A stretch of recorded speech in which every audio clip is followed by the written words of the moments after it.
রাজনীতির ময়দানে বিতর্ক হয়েছে অনেক কিছু নিয়েই, কিন্তু যখনই দেশের নিরাপত্তা নিয়ে প্রশ্ন উঠেছে দলমত নিরপেক্ষে সবাই কেন্দ্রীয় সরকারের পাশে দাঁড়িয়েছে।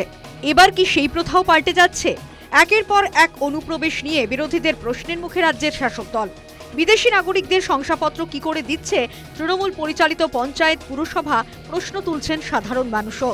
এই পরিপ্রেক্ষিতে দেশের সীমান্তে পাহারারত বিএসএফ জওয়ানদের দিকেই অভিযোগের আঙুল তুললেন ডায়মন্ড হারবারের সাংসদ, তৃণমূল কংগ্রেসের সর্বভারতীয় সম্পাদক Abhishek Bandyopadhyay. Border security force কি করছে? যদি কেউ বাংলায় ঢোকে, এই তো কিছুদিন আগে দেখেছেন ত্রিপুরায় এতজন ধরা পড়েছে। ত্রিপুরা সরকার তৃণমূলের,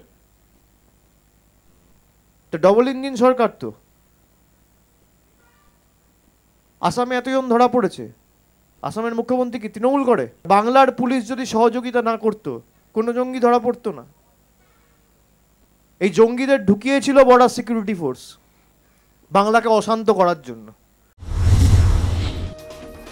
নিজেদের আড়াল করতেই অভিযোগ, রাজ্য সরকার জমি দিচ্ছে না বলে সীমান্তে কাঁটাতারের বেড়া বসানো যাচ্ছে না, পাল্টা অভিযোগ বিজেপির। উনি নিজে জঙ্গি, উনার হাসান ইমরান সিমির রাজ্যসভায় পাঠান। 600 কিলোমিটার জমি দেয়নি। বিএসএফ এর বিরুদ্ধে 16ই নভেম্বর 2021 রাজ্য বিধানসভায় প্রস্তাব এনেছিলেন এই জঙ্গি। উনি নিজেই জঙ্গিদের নেত্রী, জঙ্গিদের মুখ্যমন্ত্রী। বিএসএফ সীমান্ত পাহারা দেয়, কি করে তাদের বিরুদ্ধে অভিযোগ তুলতে পারলেন? বিএসএফ কে অভিযুক্ত করা মানে দেশের নাগরিকদের নিয়ে প্রশ্ন তোলা। প্রতিক্রিয়া কংগ্রেস নেতার। আমি বিশ্বাস করি না তারা কেউ দেশবিরোধী কাজের জন্য বর্ডার খুলে দিয়ে জঙ্গিদের প্রবেশ করতে সাহায্য করবে। বিএসএফ আমাদের সীমানা পাহারা দেয়, তারা দেশকে রক্ষা করে। সেই বিএসএফে বাঙালি আছে, অবাঙালি আছে, হিন্দু আছে, মুসলমান আছে। আমি যদি সেই বিএসএফকে দোষারোপ করি, তাহলে আমি আমার নিজের দেশবাসীকে দোষারোপ করা হবে। অতএব এখানটাই নিজেদের ব্যর্থতা ঢাকার জন্য বিএসএফ করে কোনো লাভ নেই। কারণ বাংলায় যে কোনো আইন শৃঙ্খলা নেই, সেটা সব থেকে ভালো তৃণমূলের নেতারা জানে। কারণ তৃণমূলের নেতারা আজকে বাংলায় পুলিশের যে কদর্য দালালি, তার দৌলতে ক্ষমতায় আছে।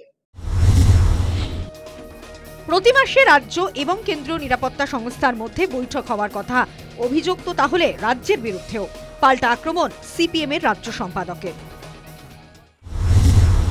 গরু পাচারের কাণ্ডে দেখা গেল যেই ধরলে শাস্তি পাবে, বিষয়টা অনেক দূর পর্যন্ত যাবে, বিজেপি নেতা তৃণমূল নেতা উভয়ের কাছে যাবে, তখন দাঁড়িয়ে তাকে আর ছেড়ে দেওয়া হয় যাবে। বর্ডার ম্যানেজমেন্ট হচ্ছে জেলার এসপি, ডিএম এবং বিএসএফ এর অফিসার সব মিলে মাসে মাসে বৈঠক করার কথা, যে ঠিক মতো বর্ডার ম্যানেজমেন্ট হচ্ছে কিনা। তাহলে যদি উনি বলেন বিএসএফ ঢুকিয়েছেন, আমি বলবো তাহলে রাজ্যেরও তার মধ্যে ভূমিকা আছে।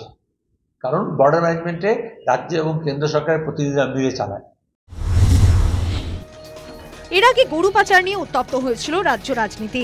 তৃণমূলের একাধিক নেতার দিকে অভিযোগ ওঠে, দীর্ঘদিন জেলবন্দী ছিলেন অনুব্রত মণ্ডলের মতো নেতারাও। সেই সময়ও বিএসএফ এর দিকে আঙুল তুলেছিলেন মমতা, অভিষেকরা।